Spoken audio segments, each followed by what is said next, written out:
Hello student, welcome back to my YouTube channel. तो आज हम आव्यूह विधि के द्वारा समीकरणों को सॉल्व करना सीखेंगे। ठीक है, ये जो क्वेश्चंस होते हैं ये बहुत ज़्यादा इंपॉर्टेंट होते हैं और जो प्रीवियस ईयर्स पेपर्स हैं उसमें ये आए भी हैं। ठीक है, तो इसके पहले की जो वीडियो है आपको इसी चैनल पर मिल जाएंगे। ठीक है, तो आप मेरे चैनल को सब्सक्राइब करके रखें। ठीक है, तो चलिए इसको सॉल्व करते हैं।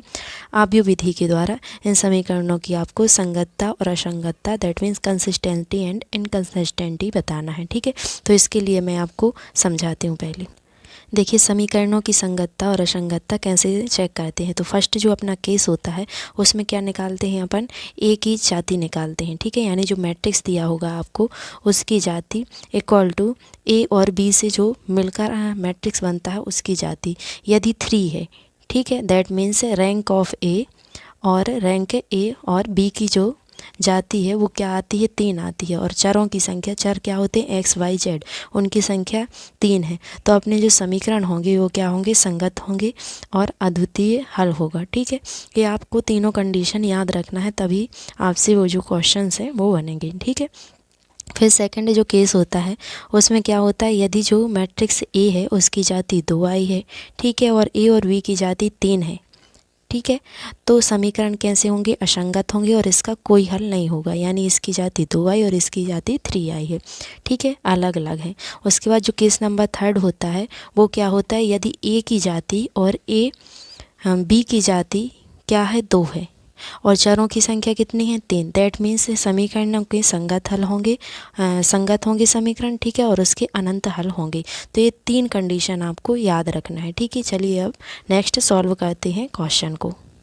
तो सबसे पहले क्या लिखना है, आव्यूह रूप में ए एक्स इक्वल टू बी। ए क्या है आपका मैट्रिक्स है और बी क्या है आपका, ये जो सामने वाले मान दिए रहते हैं 6 2 1, ये आपका बी है। और एक्स क्या है, कोई मैट्रिक्स मैंने माना है एक्स वाई जेड, जो चर आपको दिए हैं। ठीक है, तो इस फॉर्म में लिख लिया। ये क्या है आपका मैट्रिक्स, ये कैसे बनाया, देखिए इसके कोफिशिएंट को लिखना है। एक्स का गुणांक कितना है 1, वाई का गुणांक कितना है 1, एंड जेड का गुणांक क्या है यहाँ पर 1।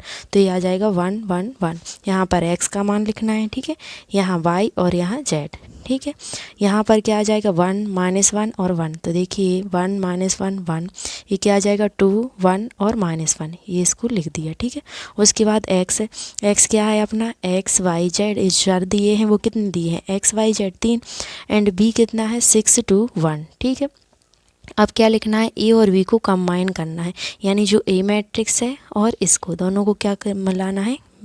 ठीक है, तो आपका जो संवर्धित आव्यूह है वो क्या बन जाएगा, ए मैट्रिक्स लिखा सबसे पहले ए, और फिर यहाँ पर क्या लिखना है, बी मैट्रिक्स लिखना है। ठीक है, इसको मैंने अलग कर दिया डॉट डॉट से। ठीक है, उसके बाद ए और बी को एसिलॉन रूप में बदलने पर, देखिए इसको अपन नॉर्मल फॉर्म से भी सॉल्व कर सकते हैं, लेकिन एसिलॉन फॉर्म से आपको इजी पड़ेगा। और एसिलॉन फॉर्म मैंने बताया था पिछली वीडियो में, ओनली इसमें क्या लगता है, रो ऑपरेशन लगता है, कॉलम ऑपरेशन आप अप्लाइड नहीं कर सकते हैं। ठीक है, तो इसके लिए क्या करना है, सबसे पहले आपको डायगोनल के जो एलिमेंट्स हैं उनको क्या बनाना है 1 1, और डायगोनल के जो नीचे के एलिमेंट्स हैं उनको 0 करना होता है। ठीक है, तो देखिए यहाँ पर तो 1 है ही, अब इसको क्या बना दूंगी मैं, 0 बना दूंगी। इसको 0 बनाना है तो मैं क्या करती हूँ, 2 को चेंज कर रही हूँ। ठीक है, और 1 में जो रो 1 है उसमें क्या करती हूँ, -1 से मल्टीप्लाई। देखिए 2 को चेंज कर रही हूँ, इन दोनों के बीच क्या होता है, प्लस का साइन, ऐसे इसको लिख सकते हैं। 2 को चेंज कर रही हूँ, R2 + R1 में -1 से मल्टीप्लाई करके। ठीक है, फिर R3 को चेंज कर रही हूँ R1 में -2 से, क्यों, क्योंकि ये प्लस है और यहाँ पर -2 आ जाएगा तो दोनों ये 0 बना देगा। ठीक है, अब देखिए फर्स्ट रो जो है आपकी उसको मैंने ज्यों का त्यों लिखा, यहाँ पर 0 कैसे आया, A1 और इसमें होना है -1 से मल्टीप्लाई, ये लिखा है ना अपन, तो -1 से करेंगे तो ये 0 आ जाएगा। अब क्या था यहाँ पर -1, ठीक है, और यहाँ भी क्या आ जाएगा -1, क्योंकि इस रो में पूरे में माइनस से मल्टीप्लाई होना, तो -1 और -1 कितना हो जाएगा यहाँ पर -2।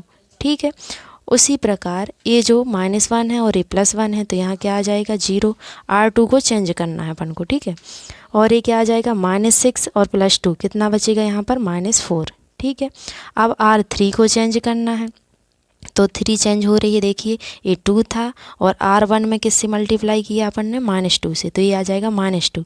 तो -2 एंड +2 कितना आ जाएगा 0। यहाँ -2 और +1 कितना आएगा -1। यहाँ पर कितना था -2 और यहाँ -1 कितना आ जाएगा -3। और ये कितना था -2 का जब 6 में मल्टीप्लाई करोगे तो कितना आ जाएगा -12। तो -12 और +1 कितना बचेगा -11। ठीक है, इतना आया समझ में। अब उसके बाद क्या करना है अपन को, यहाँ पर जो -2 है यहाँ पर 1 चाहिए। ठीक है, एसिलॉन फॉर्म में डायगोनल जो फॉर्म है उसमें 1 चाहिए होता है। तो यहाँ पर मैं -1/2 से यदि डिवाइड कर दूँगी तो यहाँ 1 आ जाएगा।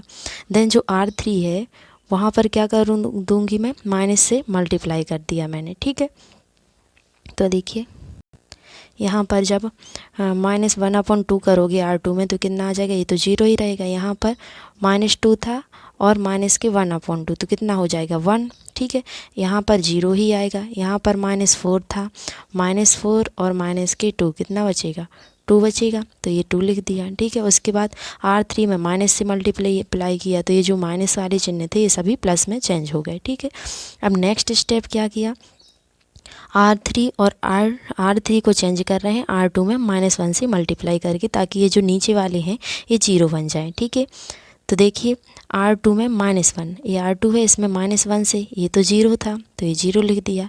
यहाँ पर -1, ठीक है, और यहाँ +1 ये 0 बन जाएगा। यहाँ पर 0 + 3 ये 3 आएगा।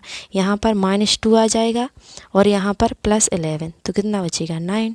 ठीक है, अब जो नेक्स्ट स्टेप है उसमें क्या किया, ये जो 3 था ना इसकी जगह पे 1 लाना है, तो कितना कर दिया मैंने 1/3 से डिवाइड कर दिया। तो R3 को चेंज कर रही हूँ 1/3 से डिवाइड करके, तो यहाँ 1 आ जाएगा। यहाँ भी 1/3 करोगे तो ये 3 बचेगा। ठीक है, यानी जो A और B का जो कॉम्बिनेशन आव्यूह है, ठीक है, संवर्धित आव्यूह है, वो A बन गया। ठीक है, अब यहाँ पर देखिए रैंक ऑफ A, यानी जो इसकी रैंक थी आव्यूह A की वो कितनी आई थी 3।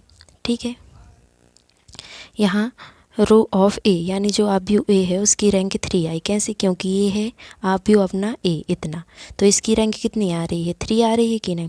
रैंक क्या होती है, नंबर ऑफ नॉन जीरो रो या कॉलम। तो यहाँ पर देखिए नॉन जीरो रो कॉलम कितने हैं 1 2 3, तो इसकी रैंक कितनी आ गई 3। आप अपनी मॉड विधि से भी निकाल सकते हैं, लेकिन यहाँ पर तो ये साथ में ही निकल आई तो और भी ठीक है। तो ये कितनी आ गई आपकी 3 A की। ठीक है, और A और B इसकी भी रैंक कितनी है 3 है। जाति कितनी आ रही है 3 आ रही है, क्योंकि इसमें भी नॉन जीरो रो कितनी है 3। ठीक है, और जो अज्ञात चरों की संख्या है वो भी कितनी है 3। कितने चर हैं X Y Z 3 चर हैं कि नहीं, तो अज्ञात चरों की संख्या भी कितनी है 3। तो मैंने बताया था कि यदि सभी सेम हो तो इसके जो हल होगा वो कैसा होगा, संगत हल होगा और अद्वितीय होगा। ठीक है, तो इसकी जो कंडीशन होगी वो क्या होगी, अद्वितीय हल है और ये संगत है। ठीक है, अब देखिए जो आपको एसिलॉन फॉर्म से ये मैट्रिक्स प्राप्त हुआ है। ठीक है, ये वाला मैट्रिक्स प्राप्त हुआ है, इसको क्या करना है, आप इसको आव्यूह निरूपण में लिखना है, जिसको अपन ने समीकरण 1 माना था पिछले में। ठीक है, तो AX = B है, तो यहाँ पर क्या पुट करना है, आपको A की वैल्यू पुट करना है। A की वैल्यू कितनी आई 1 1 1 0 1 0 0 0 1। ठीक है, इसको मैंने कर दिया क्लोज। ठीक है, अब जो X है उसको क्या है X Y Z, उसकी वैल्यू क्या मानी थी अपन ने X Y Z, क्योंकि ये X Y Z आपको इक्वेशन में दिया था। और B को क्या माना है 6 2 3, ये भी आपको दिया है। जो बराबर वाले होते हैं ना रूप, ये होते हैं X Y Z। ठीक है, अब क्या करना है, कुछ नहीं, इसका मल्टीप्लाई कर दो। ठीक है, सिंपल 1 का मल्टीप्लाई जब X में करेंगे तो क्या आ जाएगा X प्लस 1 का मल्टीप्लाई Y में हो जाएगा तो ये Y, देन इस 1 का मल्टीप्लाई Z में हो जाएगा तो ये हो जाएगा Z = क्या आ जाएगा आपका 6। ठीक है, और यहाँ से इसका तो 0 हो जाएगा, यहाँ पर आ जाएगा Y और ये आ जाएगा 0 Z। ठीक है, तो यहाँ से Y की वैल्यू कितनी आ गई आपकी 2, और यहाँ से ये 0 आ जाएगा, ये भी 0 Y, यहाँ पर क्या आ जाएगा Z, और Z की वैल्यू कितनी आई 3। ठीक है, अब Y और Z की वैल्यू को आप समीकरण 2 में रख दो। ठीक है, तो यहाँ से जो X की वैल्यू आ जाएगी वो कितनी आ जाएगी 5 + 6 = X = 1। ठीक है, यानी X की वैल्यू कितनी आ गई 1 एंड Y की वैल्यू कितनी आ गई 2 एंड Z की वैल्यू कितनी आ गई 3। और इसी की वैल्यू आपको चाहिए था। ये क्या हो जाएगा आपका आंसर, ठीक है। यदि कोई भी क्वेश्चन समझ में ना आए या कहीं भी डाउट हो तो प्लीज़ आप कमेंट बॉक्स में इसको लिख सकते हैं। Please like subscribe this channel.